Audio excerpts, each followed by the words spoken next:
श्री सुखदेव जी महाराज वर्णन करते हैं, हे राजन परीक्षित, स्वयं मनु के यहाँ 2 बेटे पैदा हुए थे, 3 कन्याएं पैदा हुई थी। कन्याओं के वंश का वर्णन तो आपने सुन लिया। अब मैं आपको स्वयं मनु शत्रुपा के बेटों के वंश का वर्णन मैं आपको सुनाता हूँ। 2 बेटे पैदा हुए थे, एक का नाम उत्तानपाद, दूसरे का नाम प्रियव्रत। राजाओं के नियम होते हैं कि जो घर में सबसे बड़ा बेटा होता है वही राज्य का अधिकारी होता है। स्वयं मनु महाराज ने उत्तानपाद को अयोध्या का राजा बना दिया और स्वयं मनु महाराज जंगल में भगवान का भजन करने के लिए चले जाते हैं। इधर महाराज उत्तानपाद बड़े ही आनंद के साथ में अयोध्या के बीच में राज्य चला रहे हैं। सब कुछ दिया भगवान ने, लेकिन कमी सिर्फ एक ही थी कि इनके घर में किसी भी संतान का जन्म नहीं हुआ। संतान का दुख तो उसे होता है जिसने अपने जीवन में कभी संतान का मुख न देखा हो। विद्वान कहते हैं, कवि कहते हैं कि जो लोग अपने जीवन में संतान का मुख नहीं देख पाते हैं वो लोग नरक के गामी होते हैं, सो होते हैं और अपने पुरखों को भी खींच करके नरक की ओर ले जाते हैं, ऐसा बताया जाता है। राजा उत्तानपाद के घर में किसी संतान का जन्म नहीं होता है। एक दिन रानी सुनीति घर में बैठ करके रो रही है।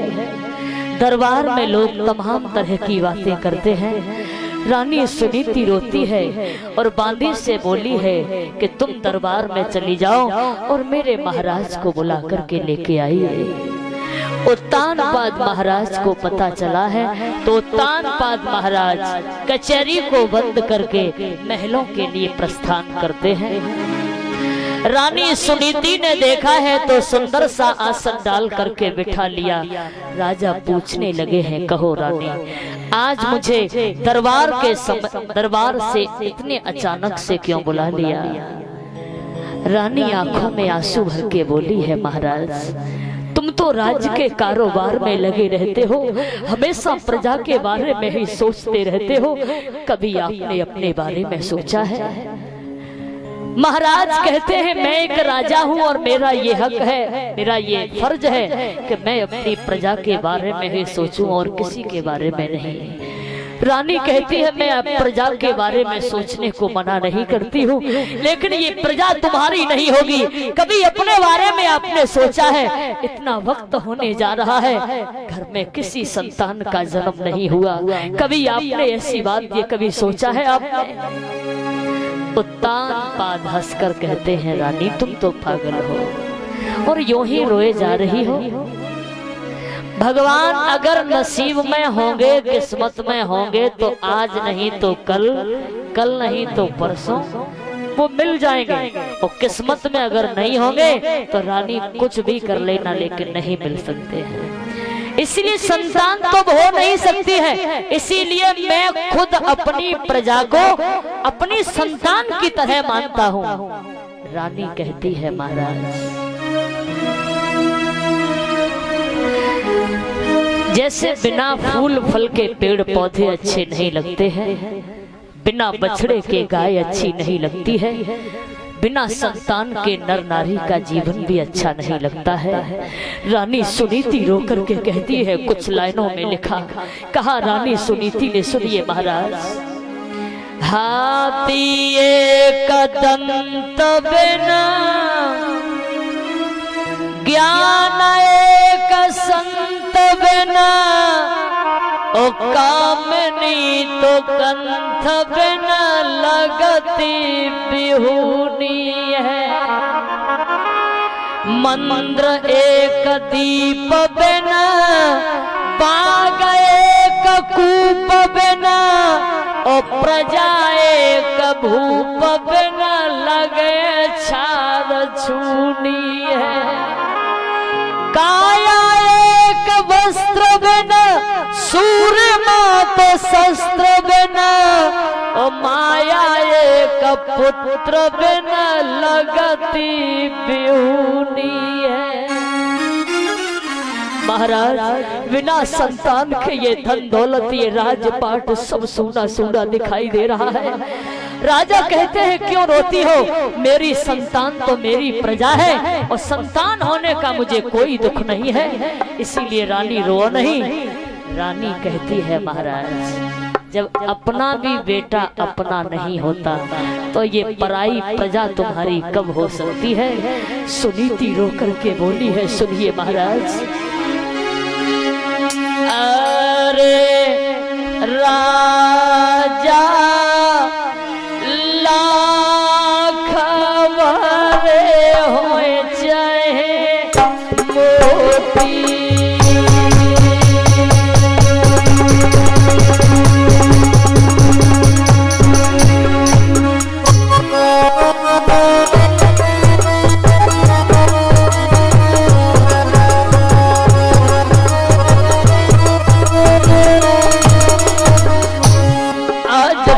सुनीति रो करके बोली है महाराज चाहे कितना भी परिवार भरा हो, कितनी भी प्रजा हो, लेकिन फिर भी एक संतान के बिना सब कुछ अधूरा दिखाई देता है।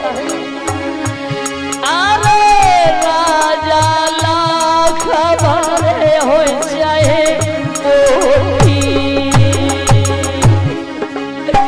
और बिन बेटा के इज्जत नाए होती।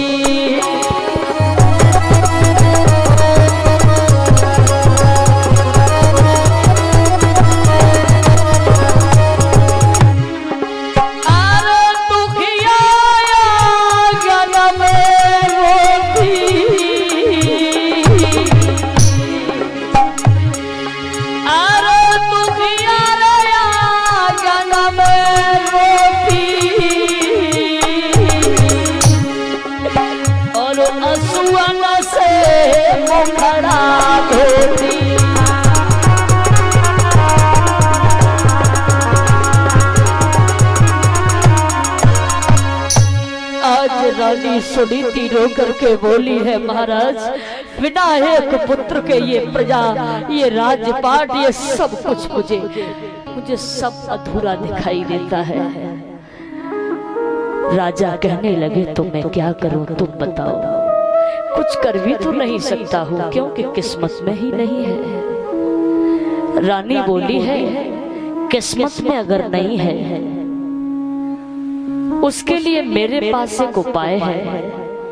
अगर तुम मेरे बताया हुआ जो काम अगर कर दोगे तो इस घर में खुशियां ही खुशियां होंगी। महाराज कौन सा काम, बोलो।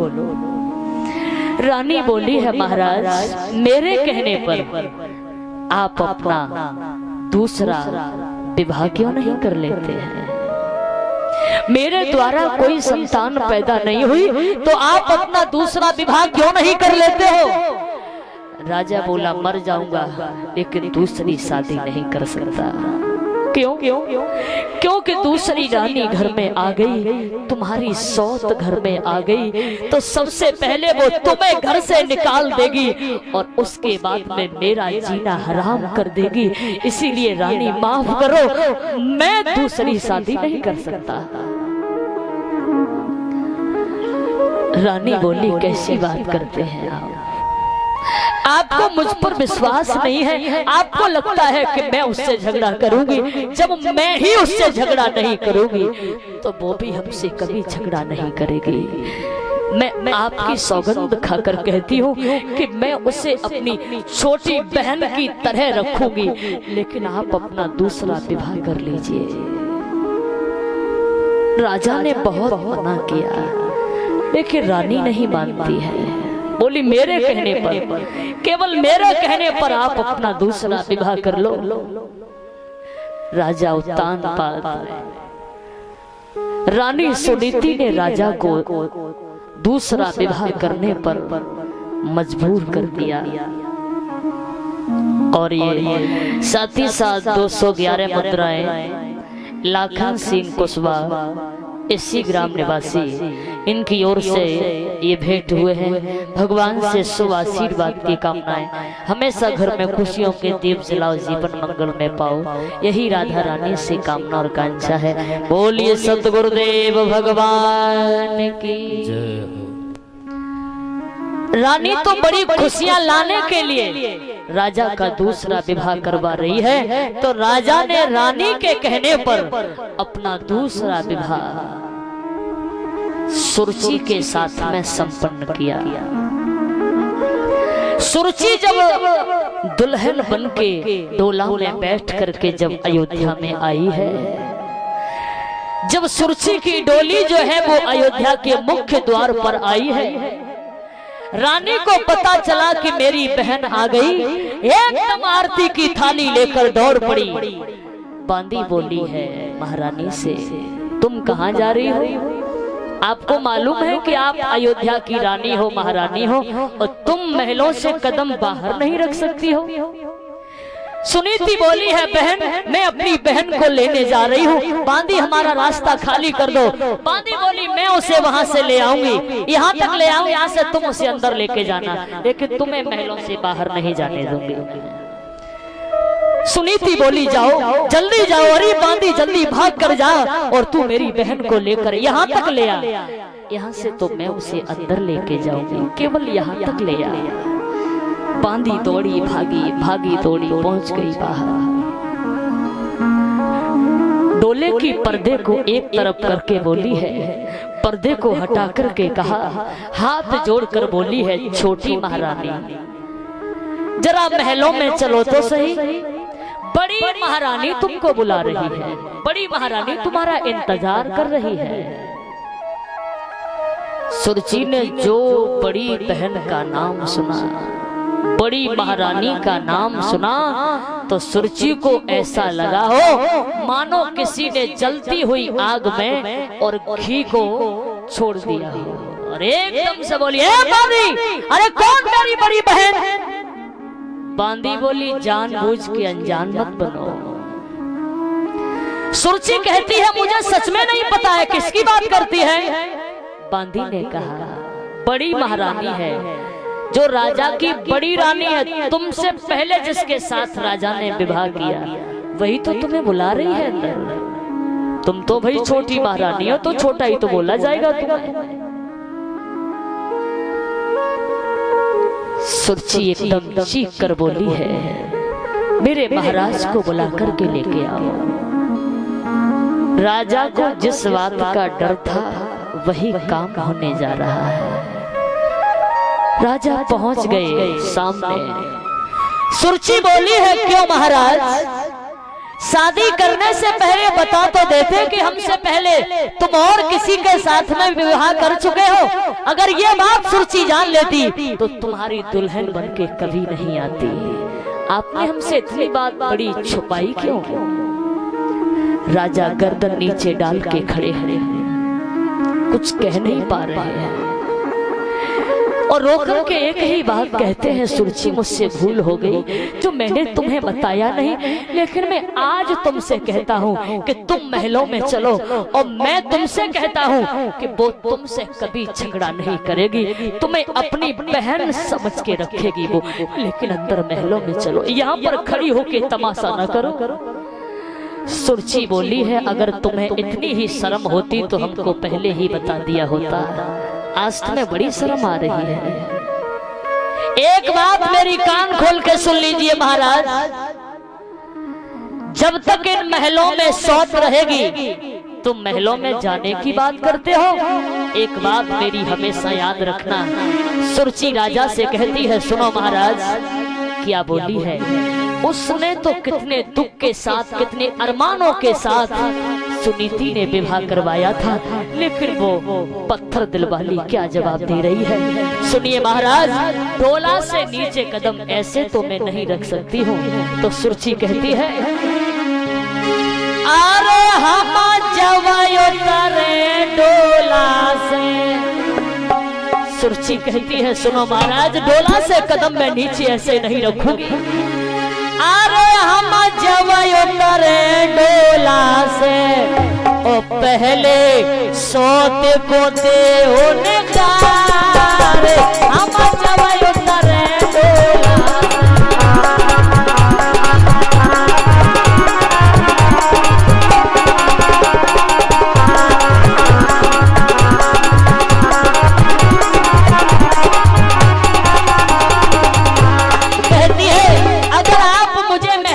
डोला चाहते हो तो मैं डोला से कदम नीचे ऐसे नहीं रखूंगी जब तक इन महलों में सौत रहेगी। पहले उसे घर से निकाल दीजिए या फिर मुझे अपने महलों के अंदर ले जाइए। कहती है सुरुचि, सुनिए महाराज। अरे हम जब उतरे डोला से, अरे हम जब उतरे डोला से पहले सोते पोते होने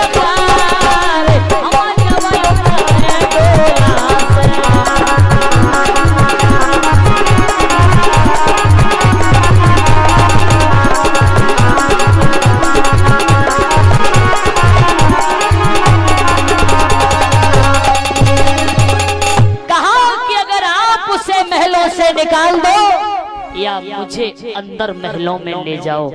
एक काम तो तुम्हें करना पड़ेगा। राजा कुछ कहने के लायक नहीं थे। क्यों?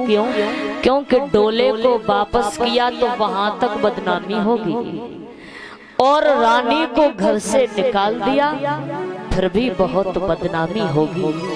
क्या करूं क्या न करूं, कोई बात समझ नहीं आ रही है।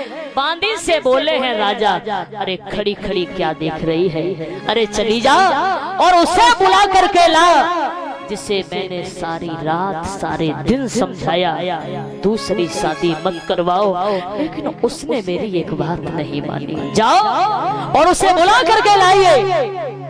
बांदी फिर भागी बेचारी और फिर दौड़ के पहुंच गई सुनीति के पास और बोली पता नहीं। सुनीति बोली मेरी बहन को नहीं लाई। बांदी बोली वो तुम्हारी बहन मेरे साथ में कहाँ आ रही है, तो वो तो तुमको बुला रही है। सुनीति हंसकर कहती है मैंने तुझसे पहले ही समझाया मगर तू मानती कहाँ है। जब वो मेरी बहन है तो मेरे साथ में आएगी, तेरे साथ में थोड़ी नहीं आएगी। चल तू यहीं बैठ, अभी मैं उसको लेके आती हूँ। आरती की थाली खुद लेकर चली रानी, दौड़ी भागी भागी दौड़ी, नंगे पैर रानी दौड़ करके और बाहर दरवाजे पर आई है। अब तक तो बड़ी खुश थी और जो उसने सुरुचि के चेहरे को देखा तो समझ गई कि कोई ना कोई गड़बड़ जरूर है। उसने आरती की थाली को तो वहीं पे रख दिया और एकदम भाग करके दौड़ करके उसने दोनों हाथों से सुरुचि के दोनों पैरों को जाके पकड़ लिया। पैरों को पकड़ के बड़ी मनहीन होकर के, बड़ी दुखी होकर रानी सुनीति कहती है बहन मैं भी तुम्हारी बहन की तरह से हूँ और मैं भी तुम्हें अपना छोटी बहन की तरह समझती हूँ। क्या मुझ पर थोड़ी सी भी दया नहीं करोगी? केवल मैंने इस घर की खुशी के लिए मैंने राजा का दूसरा विवाह करवाया था, इसमें राजा की कोई गलती नहीं है। और तुम कहो तो मैं सारे जीवन तुम्हारी दासी बनकर रहूंगी, लेकिन तुम अंदर महलों में चलो। रानी ने कहा। सुरुचि ने आगे बढ़ करके सुनीति के पीठ में एक लात मारी और धक्का वो देकर बोली है चली जाओ यहाँ से। ये मीठी मीठी बातें कर तुम मुझे रिझाना चाहती हो, ये और किसी को जाके सुनाना, ये मुझे सुनाने की कोशिश मत करो। एक दिन वो था कि अगर किसी ने उंगली भी उठाई होती तो राजा ने उसको जीवित नहीं छोड़ा होता। आज वो दिन है, राजा सामने खड़े हैं, सुरुचि ने धक्का मार दिया सबके सामने, लेकिन राजा कुछ नहीं बोले। रानी ने लात को भी खाकर उसने पैर न छोड़े, पुनः पैरों को पकड़ के बोली है बहन आपने मेरे धक्का मार दिया, कोई बात नहीं, मैं यही समझ लूंगी कि आज मेरी किस्मत में ये था जो आज मुझे मिल रहा है। मैं सब कुछ अपनी किस्मत पर छोड़ती हूँ, लेकिन मैं तुम्हारे हाथ जोड़ती हूँ, तुम्हारे पैर पड़ती हूँ, तुम अंदर महलों में चलो, क्योंकि अगर तुम वापस चली जाओगी तो मेरे महाराज की वहां तक बदनामी होगी और ये मुझसे बर्दाश्त नहीं होगा। इसीलिए मैं तुमसे समझा रही हूँ कि आप अंदर महलों में चलो। रानी सुनीति बड़ी दुखी होकर कहती है सुरची से, अरे मेरी प्यारी बहन,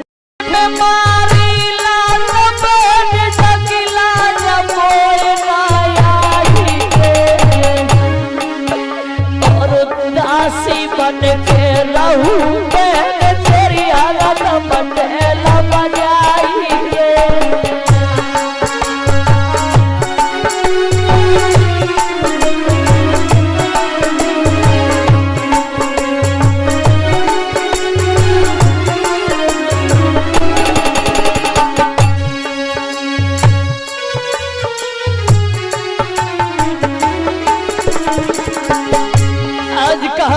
तुम्हारी जीवन भर दासी बन के रहूंगी, लेकिन आप अंदर महलों में चलो।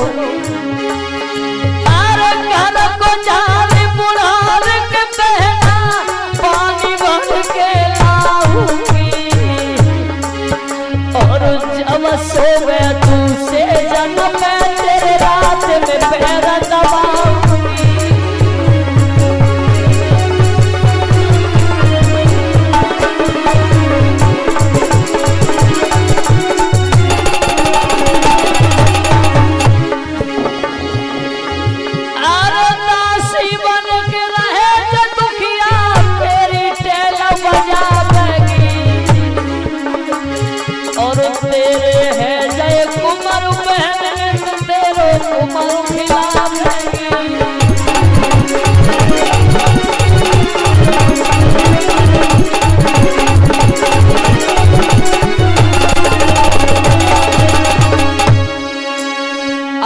रानी सुनीति ने रो करके कहा है, चाहे कुछ भी हो जाए लेकिन मैं तुम्हारा साथ कभी नहीं छोड़ूंगी।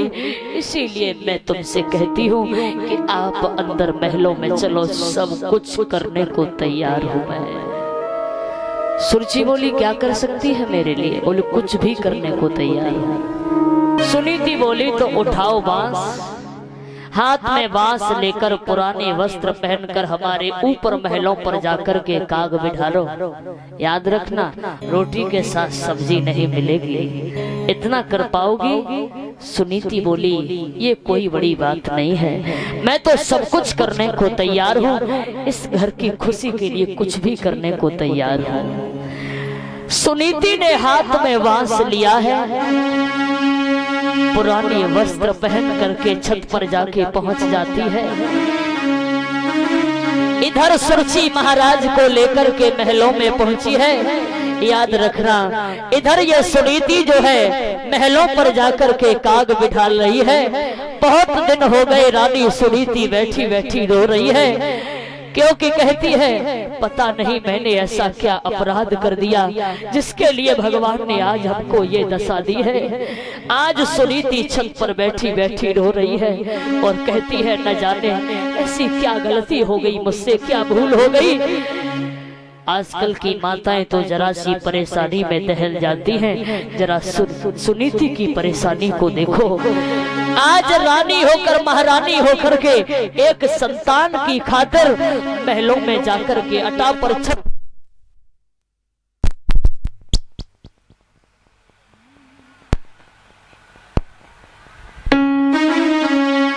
पर जाकर के काग बिठालती है और कहती है, रानी सुनीति छत पर बैठी बैठी रो रही है।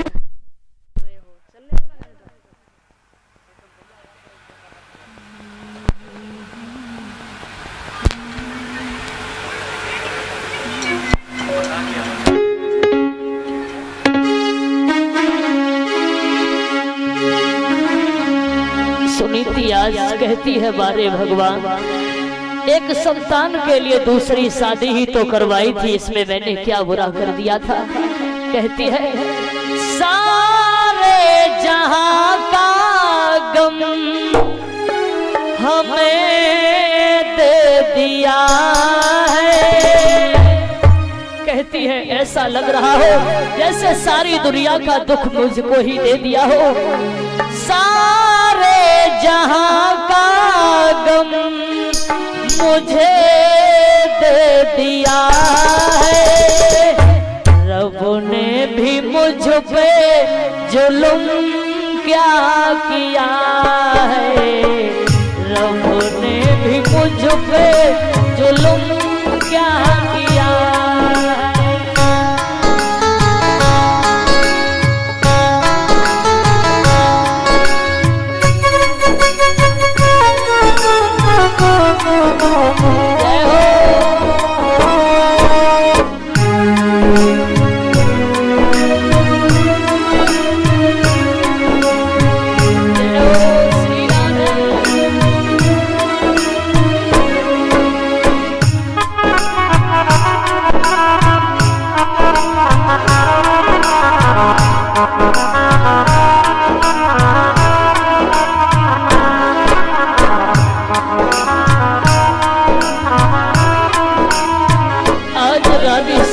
कहती है ऐसा लग रहा है कि सारी दुनिया का दुख आज मेरी किस्मत में लिख दिया हो।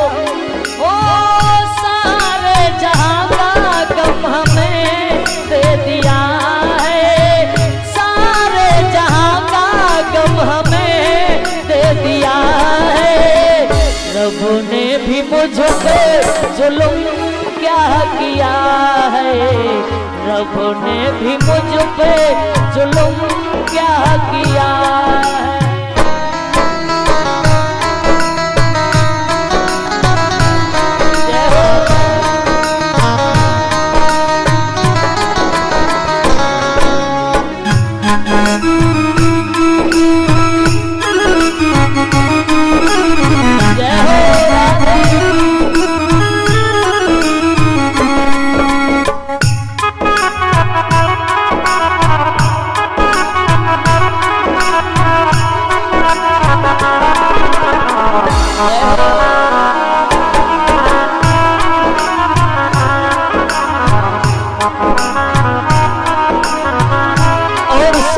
कहती है तब तक तो ये था कि संतान नहीं थी, कम से कम पति का साथ तो था। आज संतान भी नहीं है, पति का साथ भी छूट गया। सुनीति कहती है भगवान ऐसा दिन किसी को न देना। मजबूरियों की जंजीर ना दे, ऐसी किसी को तकदीर ना दे।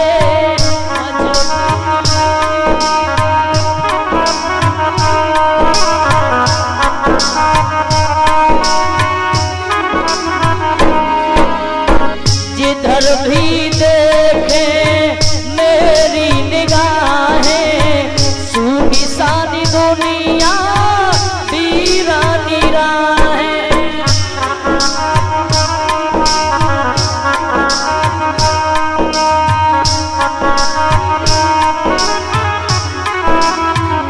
आज रानी छत पर बैठी रो रही है। आज बिना राजा को देखे कई महीने व्यतीत होते हैं। रानी सुनीति कहती है ऐसा न हो कहीं मर जाऊं मैं, ऐसा न हो कहीं दीदार तेरा ना कर पाऊं मैं।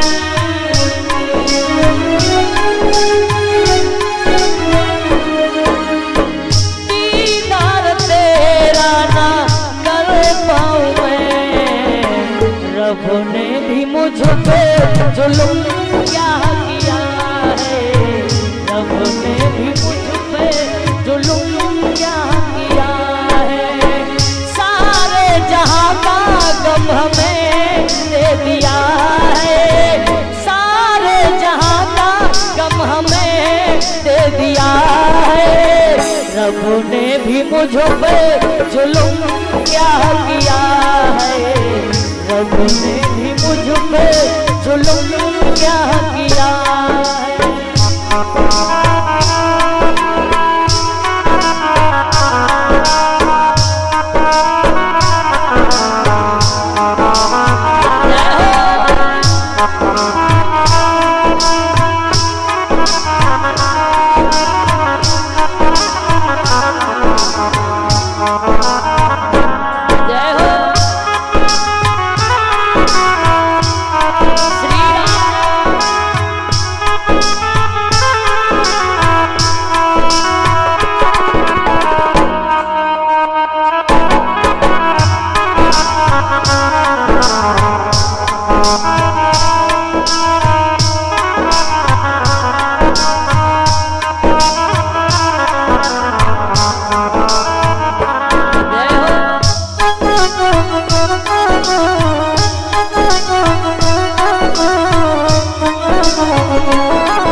सितम क्या किया।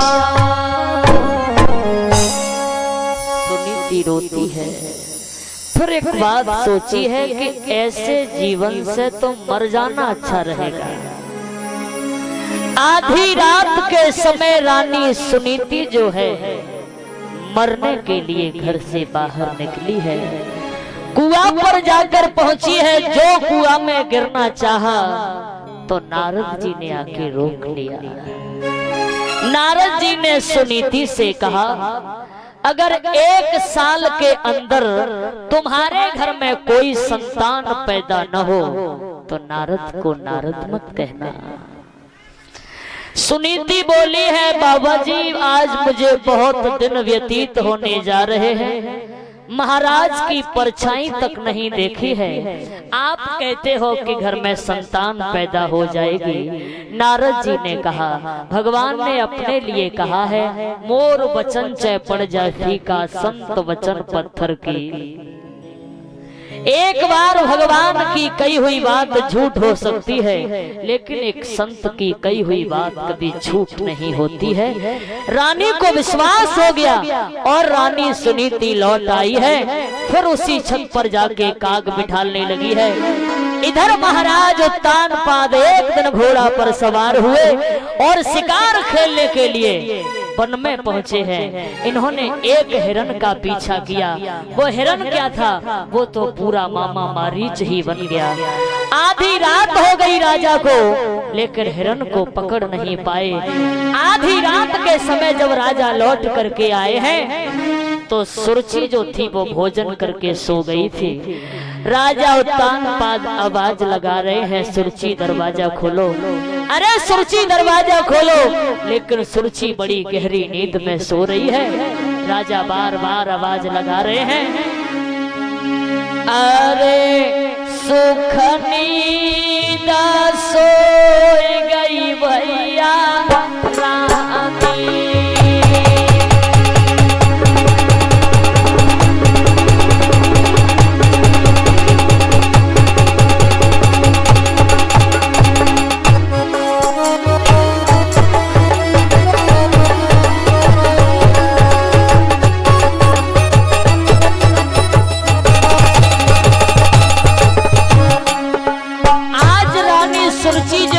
बड़ी गहरी नींद में सो रही है।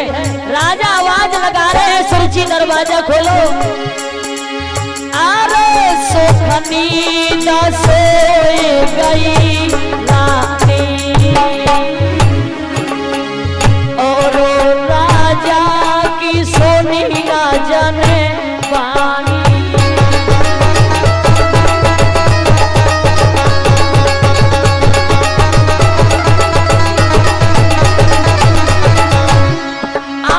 सुरुचि ने दरवाजा नहीं खोला, उसी समय अरे जय ख्याल सुनीति को आओ।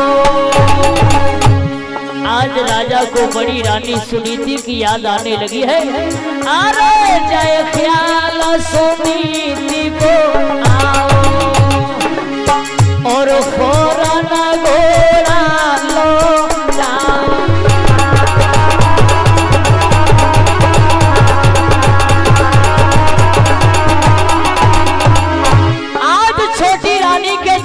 को छोड़ करके राजा आज सुनीति के द्वार पर पहुंचे हैं।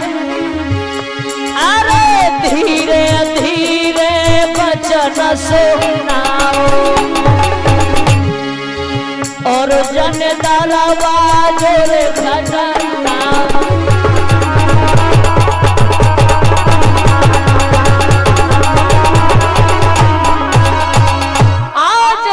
छोटी रानी के द्वार को छोड़ करके जब दरवाजा नहीं खोला, बड़ी रानी के द्वार पर पहुंचे हैं। रानी सुनीति ने दरवाजा खोल दिया।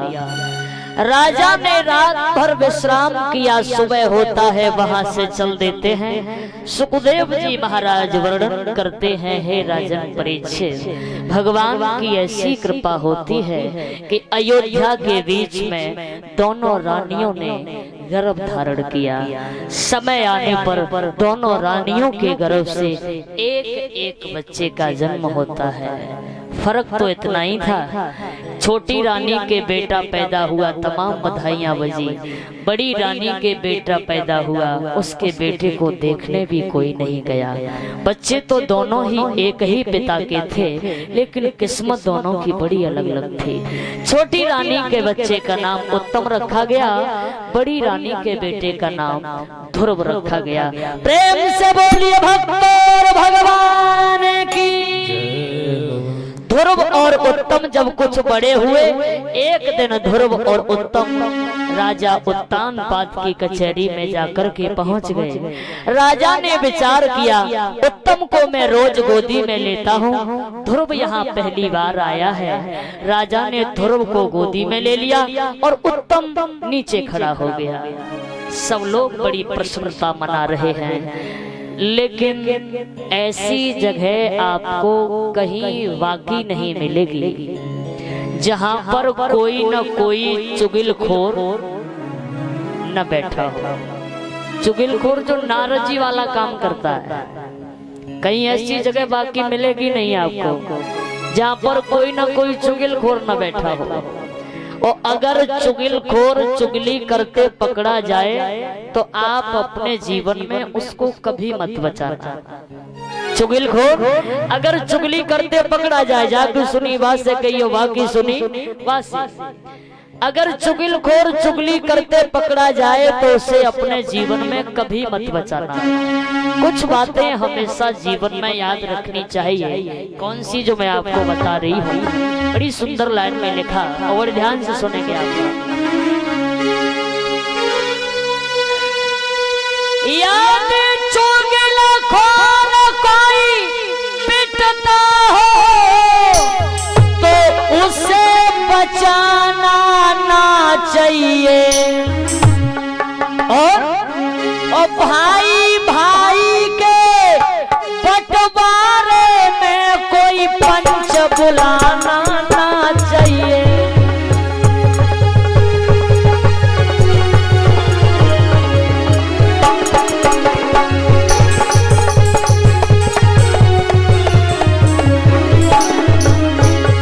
अगर चुगलखोर पिट रहा हो तो उसे कभी मत बचाना। लोग कहते हैं कि भाई भाई के बंटवारे में कभी किसी पहाड़ी पंच को नहीं बुलाना चाहिए। क्यों? क्योंकि भाई भाई होता है।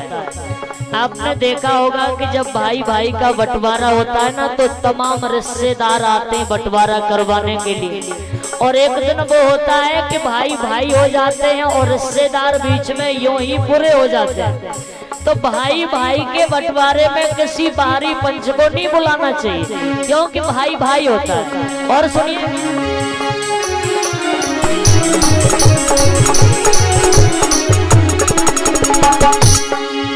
बेटा चाहे कितना प्यारो हो पर सर पे चढ़ाना ना चाहिए। बेटा चाहे एक हो या दो हो, इतना भी प्रेम मत करो कि वो तुम्हारे सर पे बैठ जाए फिर उतर भी ना पाए। और सुनिए, बेटा चाहे कितना प्यारा हो पर सर पे चढ़ाना ना चाहिए। बिटिया चाहे कितनी प्यारी हो पर गली घुमाना ना चाहिए।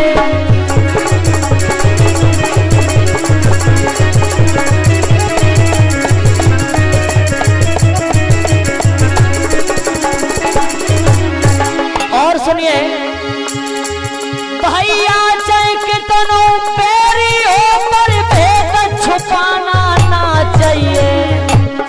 भैया से चाहे कितनी भी लड़ाई हो जाए, कितना भी झगड़ा हो जाए, लेकिन कोई भी बात अपने भैया से जीवन में कभी छुपाना नहीं चाहिए।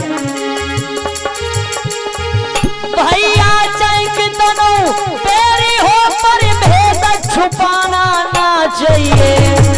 और पत्नी चाहे कितनी प्यारी हो, समझ गई होगी, पत्नी चाहे कितनी प्यारी हो पर भेद बताना ना चाहिए।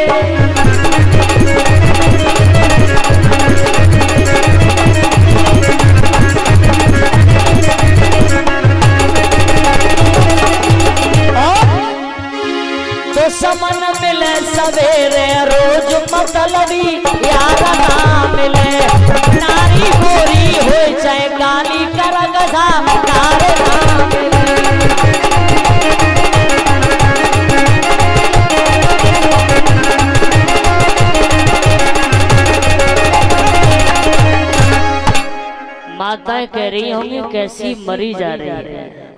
मैं सत्य बता रही हूँ, भैया से कोई बात छुपाना नहीं और पत्नी को कोई बात बताना नहीं।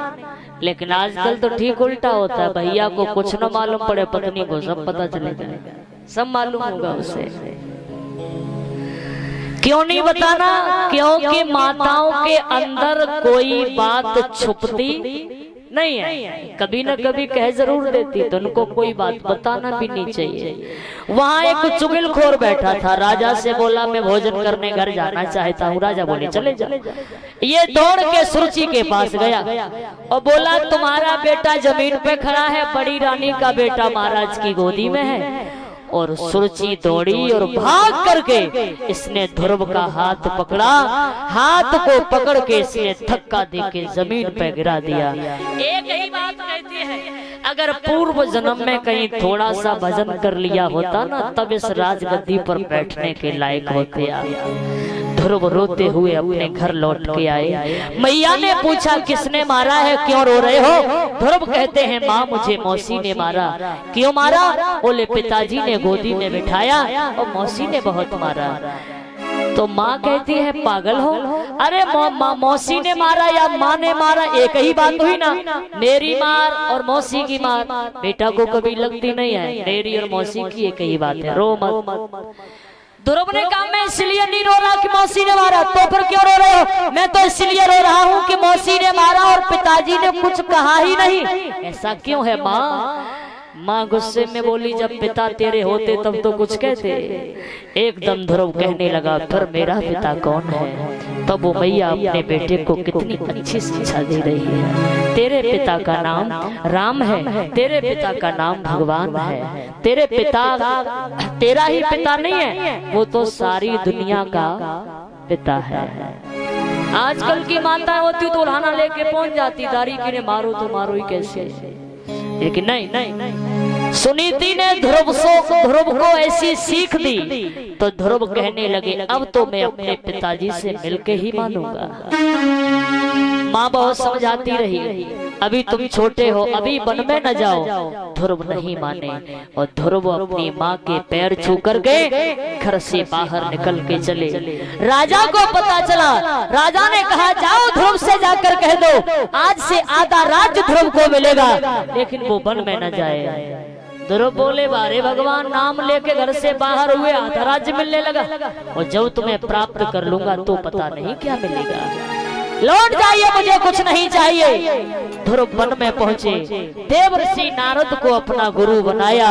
नारद जी ने 12 मंत्र दिया। ओम नमो भगवते तुभ्यं वासुदेवाय धीमहि प्रद्युम्नाय अनुरुद्धाय नमः संकर्षणाय च।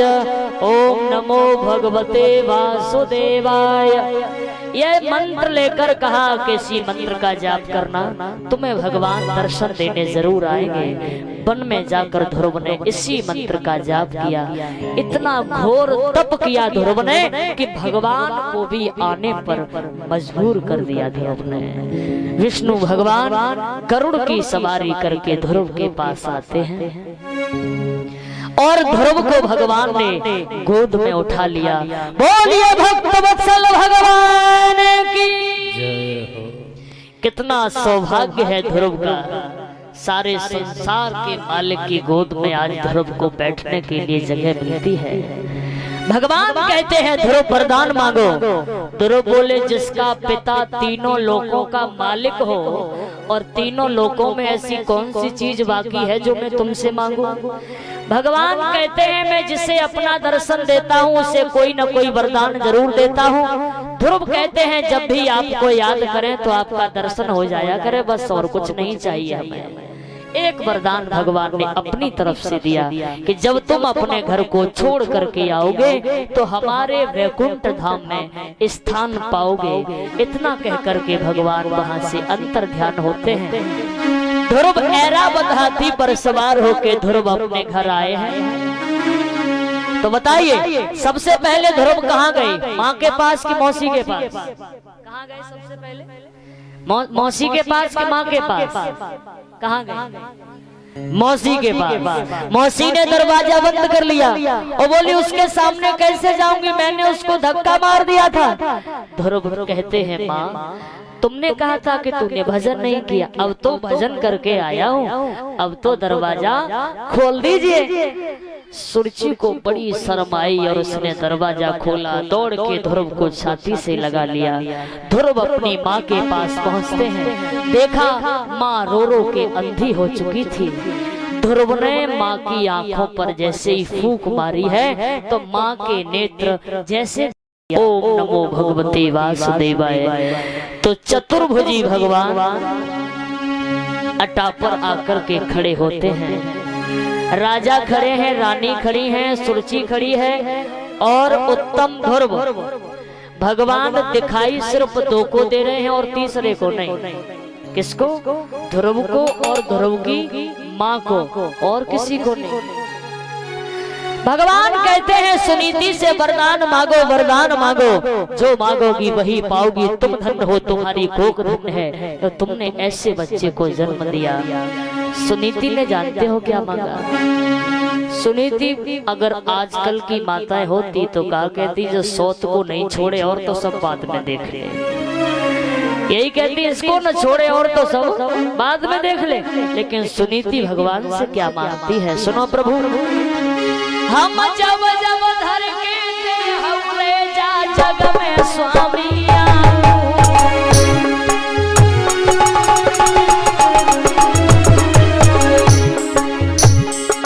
मुझे बेटा मिले रे कसौती जेई पाऊं।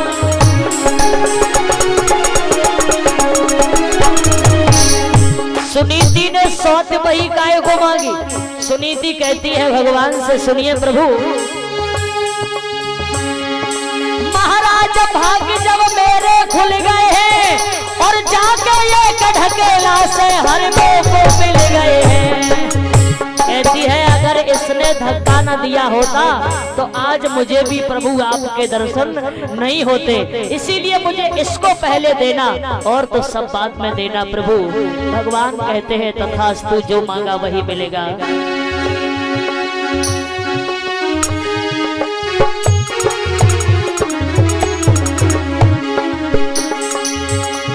कहा दासो कर ले हर को भजन, यहाँ 2 दिन का मेला है।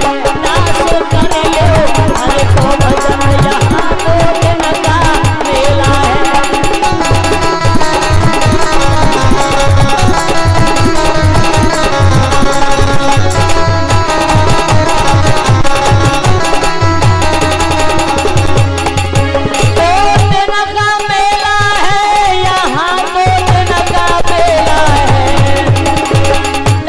कर ले हर को भजन, यहाँ 2 दिन का मेला है।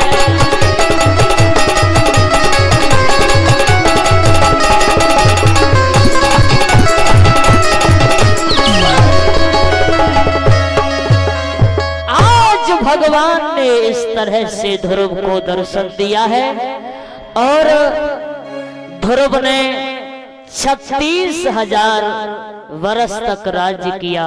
उसके बाद ध्रुव अपने बेटा उत्कल को राज्य देकर ध्रुव परम धाम वैकुंठ के लिए पधारते हैं। बोलिए सतगुरुदेव भगवान की।